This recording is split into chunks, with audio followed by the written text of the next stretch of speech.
तो ये कहानी लगभग आज से 4 साल पहले की। मैं मेरे घर पर अकेला था। घर के सारे लोग किसी फंक्शन के लिए बाहर गए हुए थे।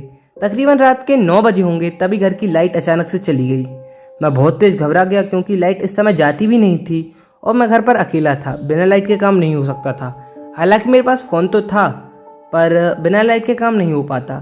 तभी मुझे बाहर के कमरे से अचानक पायलों की आवाज़ आने लगी। यह सुनकर मैं बहुत तेज डर गया, पर देखना तो पड़ेगा बाहर है। तभी मैंने जैसे तैसे हिम्मत बांधकर बाहर के कमरे में गया। मोबाइल की लाइट चालू करके मैंने देखा तो वहाँ कोई नहीं था। तभी मुझे अंदर के कमरे से पायलों की आवाज़ आने लगी। यह सुनकर मैं बहुत तेज डर गया और अंदर के कमरे की तरफ गया। बाहर लाइट चालू करके देखा तो वहाँ भी कोई नहीं था। तभी फिर बाहर के कमरे से पायलों की आवाज़ आने लगी।